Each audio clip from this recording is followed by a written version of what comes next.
السلام عليكم، كنتمنى تكونوا بافضل الاحوال ان شاء الله وبصحه جيده. بالنسبه للفيديو ديال اليوم اللي غادي نشارك معكم واحد الوصفه رائعه للتخلص من الكحه او السعال. هاد الوصفه طلبتوها مني بزاف نظرا لهذا الجو المتقلب بصراحه، وحنا مقبلين على الشتاء.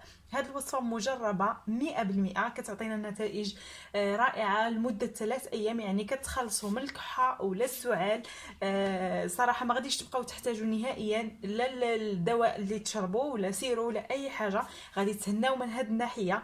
وهاد الوصفه بمكونات طبيعيه، كيف ما كنلاحظوا ان المكون اللي غادي نحتاجو فهو كيكون طبيعي ومتواجد في كل بيت، يعني ما غاديش نكلفوا راسنا باش نشريو هاد المكونات اللي غادي نديرو في هاد الوصفه. اول حاجه غادي نحتاج، غادي نبدا الوصفه ديال اليوم على بركه الله. اول حاجه غادي نحتاج هو اللفت. عندنا هاد اللفت الابيض اولا اللفت اللي كيكون دائري، كيكون اللون ديالو نصف بنفسجي ونصف عفوا ابيض.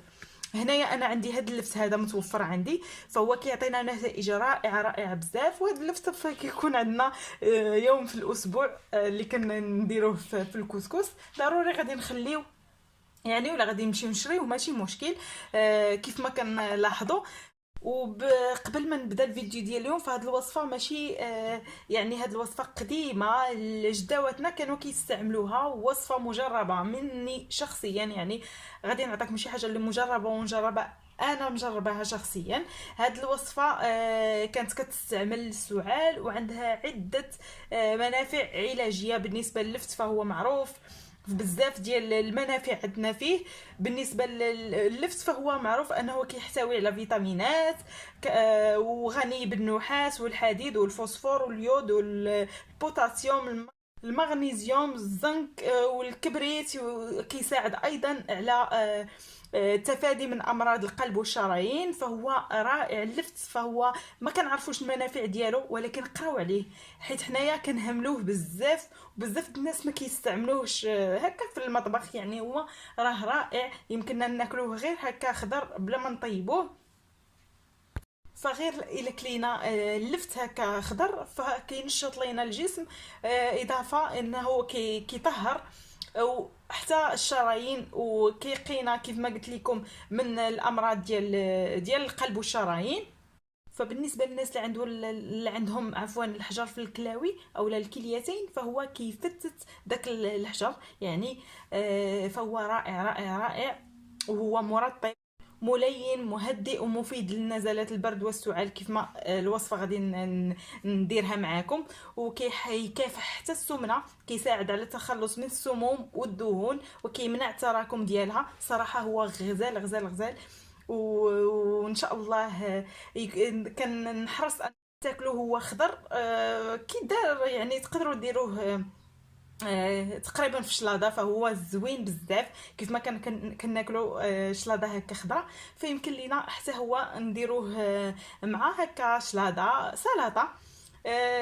صراحه رائع بمعنى الكلمه. كيف قلت لكم حنا ما كنعرفوش المنافع ديالو، حيت عنده بزاف ديال المنافع. دابا هنايا كيف ما كتشوفوا عندي وصفتين اللي يمكننا نديروهم باللفت.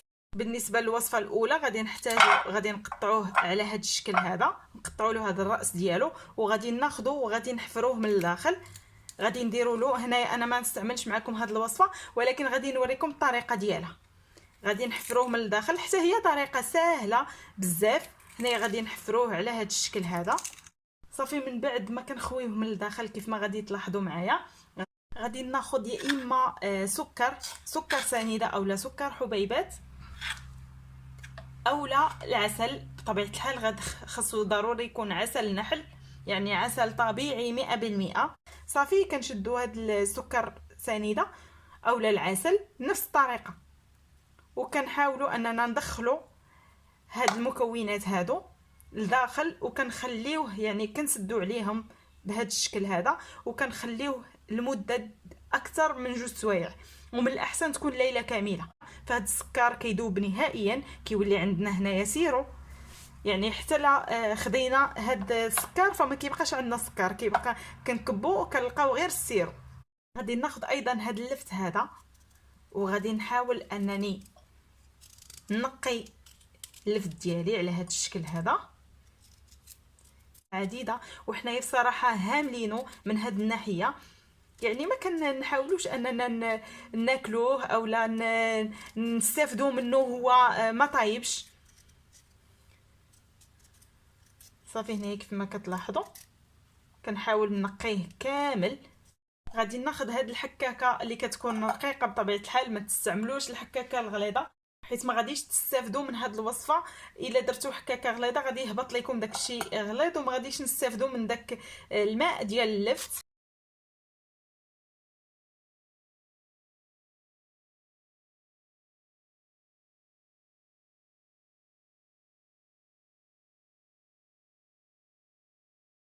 هانتوما كيف ما كتلاحظوا معايا الكميه ديال اللفت اللي حصلت عليها على هذا الشكل. من بعد ما ساليت البشر اولا الحكان ديال هذا اللفت، غادي نحتاج ايضا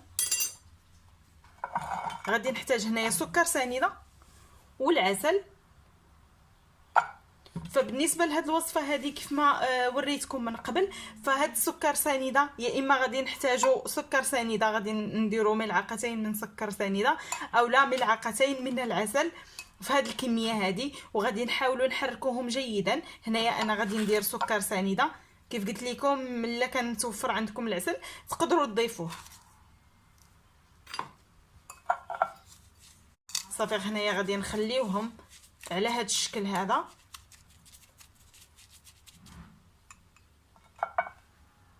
اولا كيف قلت لكم ديروا ملعقه اولا ملعقتين من العسل وكتبقاو تحركوا على هذا الشكل هذا.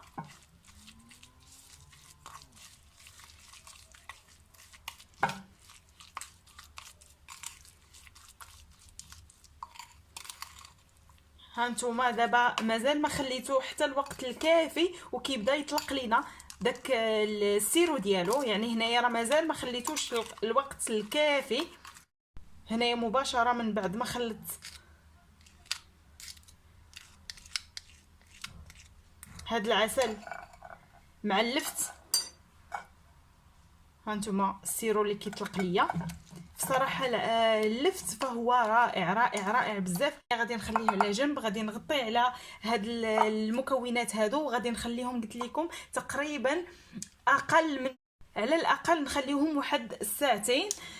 كيف قلت لكم وإلا قدرتوا تخليهم ليله كامله احسن كان احسن.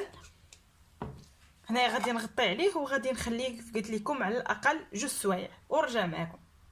هي مباشره من بعد ما دازت لينا واحد ساعتين ونص، فكنحصلوا على هاد السيرو هذا كيف ما كتشوفوا معايا، يعني داك اللفت او السكر او لا العسل فكيطلق لينا واحد السيرو، يعني كيطلق لينا واحد السيرو اللي كيكفينا.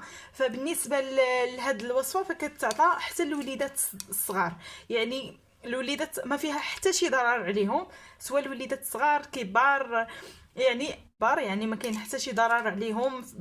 بطبيعه الحال هذه وصفه طبيعيه 100% وكتعطينا نتائج في نفس الوقت. بالنسبه للوليدات الصغار ما غاديش يبغيو اللفت، يعني الناس اللي يقدروا يعطيو لوليداتهم اللفت بحال هذا الشكل هذا فيمكن ليهم يعطيوهم ليهم. الا كانوا ما غاديش يقدروا عليه يعطيوهم غير السيرو فقط.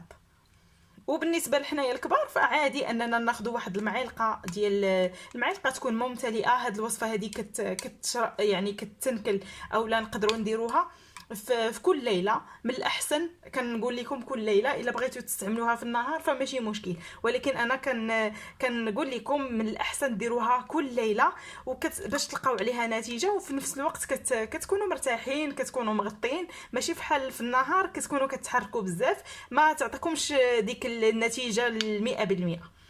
هانتوما كيف ما كتلاحظوا شحال كيطلق لينا من داك الماء ديالو اولا السيرو ديالو.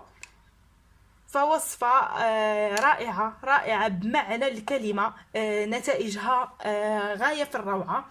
بالنسبه لهذه ديروها في واحد الطويصه وتبقاو تستعملوها حتى تكمل لكم، ما غاديش دير لكم بزاف في المده ديال 3 ايام، فغادي تسالي وغادي تعطيكم النتيجه من اول استعمال. كنتمنى ان الوصفه ديال اليوم تنجح معكم وتجربوها وتخليوها لي في التعاليق باش هكا كلشي يستافد. هنايا قبل ما ننسى، بالنسبه للناس اللي عادي انهم يديروا الثوم، فيمكن لهم يحكوا الثوم تكون جديده في ديك المعالقه اللي غادي ياكلوا او اللي غادي يشربوا، حتى هي كتعطينا نتيجه. كما اننا ندير واحد القطرات من زيت الزيتون حتى هو كيعطينا نتيجه. فكاين عده وصفات عندي بزاف بزاف بزاف، وكلها منافع، كلها كتصفي لينا الذات ديالنا، كلها عندها عده يعني منافع للجسم ديالنا. فكنتمنى انكم تشجعوني وتبارطاجيو الفيديو وتشتركوا في القناه بالنسبه للناس اللي اول مره غادي يشوفوا القناه ديالي. فكنقول لكم ما تنساوش الاشتراك والضغط على زر الجرس هكا باش يوصلكم كل جديد. دابا غادي نقول لكم السلام عليكم حتى الفيديو القادم ان شاء الله، تبقوا على خير.